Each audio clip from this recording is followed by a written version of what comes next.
Hey there, just wanted to do a quick video on how to start this 460 in my 93 F250. There wasn't a lot of stuff out there regarding starting an engine without a cab, all the wiring necessary. This is an EFI, so it's got a computer that controls the spark and the fuel and all the other associated sensors. The reason I want to get this started without the cab is I took the cab and the bed off to do a full restoration on the frame. We're going to change the suspension, repair the muffler, tailpipe, and do all the bushings, fix any leaks that are under there.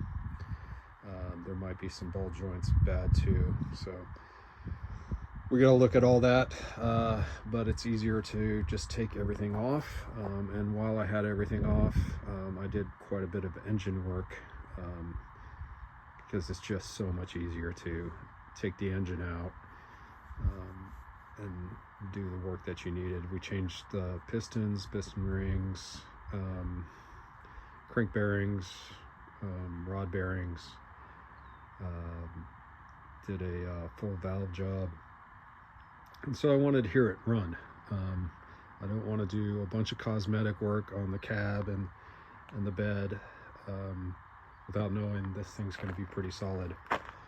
So let's get into how to wire this thing up.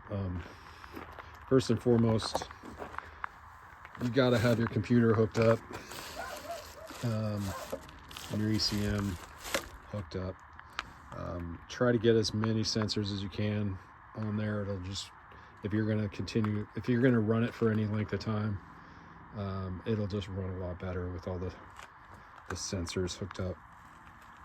And try to plug any vacuum lines. Like there's a big vacuum line that goes from the brake boost into here, but just plugged it up because we don't need the brakes. All right, but let's get into the wiring.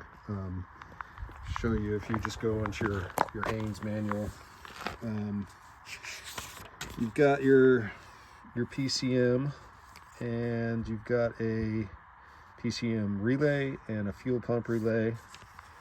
We're going to be working on getting those things energized, and feel free to go through this, but I have dumbed it down, so I'll show you the abbreviated version. This comes off your firewall connector for your on-off ignition switch, so we'll need to get those hooked up. And there's a fuel pump circuitry there. We need to bypass the inertia switch, and we do that by just hooking directly up to power, instead of going through all this switch. So I'll show you how to do that, but that's all you really need on the wiring diagrams there. Over here, done. We got a smaller firewall connector. We got a larger firewall connector. We've got a self-test connector. I thought that needed to be grounded, but it really doesn't, so don't worry about that. The fuse block and a switch.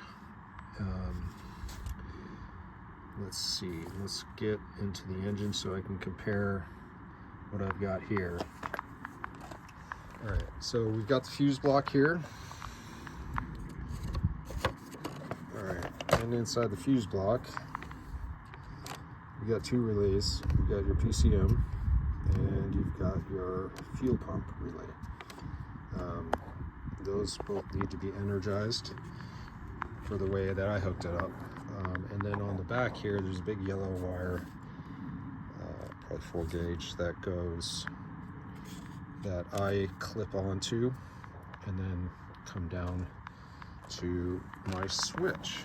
So that's going to be connected to one side of the switch, which will power everything. So going up from the other side of the switch, we're going to go into the larger firewall connector, and that is these green wires.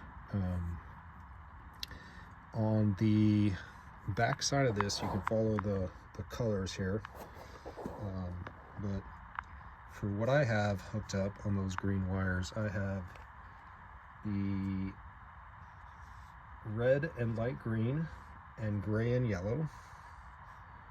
I don't think you need a gray and yellow, but I have them hooked up anyway. Just to show you kind of how I'm hooking up to these pins, I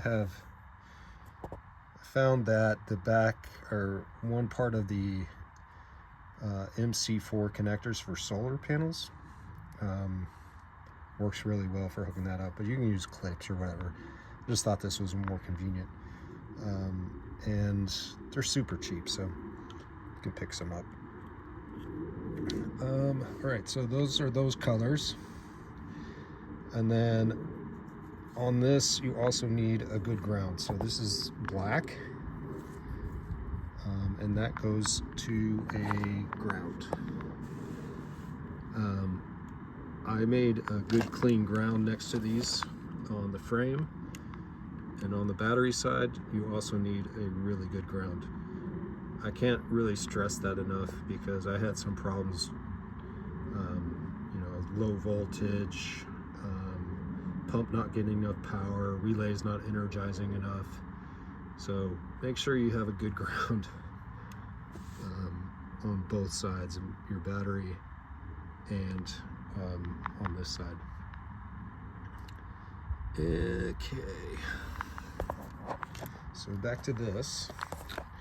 So we've got the ground wire, and then this guy up here in the corner is the what color is that? Dark green and yellow, and that will go down to power your fuel tank or your fuel pumps, and that's going to come right down to the smaller firewall connector.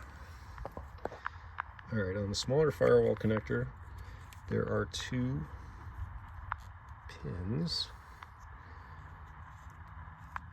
One is red and one is brown and white.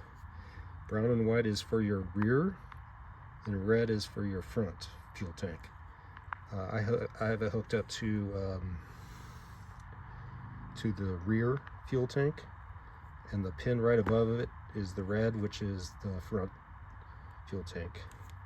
And also on this side of this connector, you need your ground, which is just black, and that's that big guy right back here.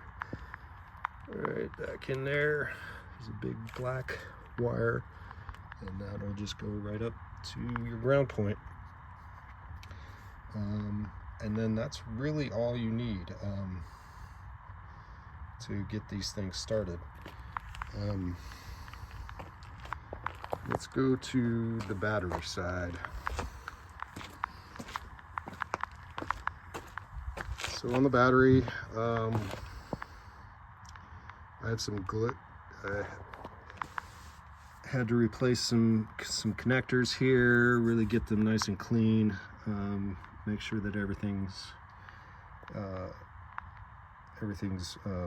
nice and tight, and again, having a great ground. I even double up with some jumper cables for the ground, and then just like you would, how you would jump the starter, just like you would with a carbureted engine, you can just bypass the relay of that guy by a momentary switch, or you can short the relay, however you want to do it. I got a momentary switch that connects to the positive, the battery, and on the solenoid power of the starter.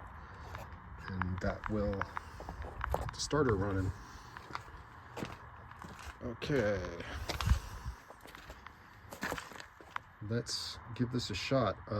What we're listening for when we turn the switch on is we want these two relays. You can actually feel them click if you want to put your fingers there, and you'll hear the fuel pump. You'll mostly hear the fuel pump. So let's turn the switch on. Okay, I heard the fuel pump, heard the two switches, and now let's go over here and see if we can get it started. I also hooked up some gauges here. You can see I have fuel pressure, probably a little bit lower than I like, but I think it's supposed to be 40, but it's at 35. Should be good enough to start.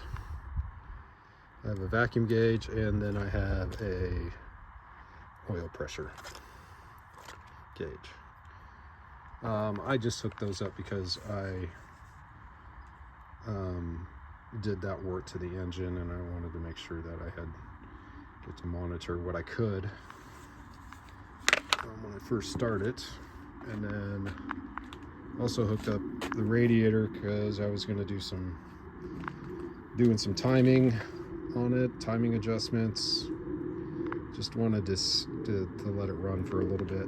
If you're just going to start it for you know, like a second or two, don't worry about any of the cooling stuff. And then on this hose you have it comes from the engine block to the water pump, which generally would go to the heater core. So I just connected the two because, you know, we don't have the heater core. It's in the cab. So just use a hose to connect those two, and let's see how she goes.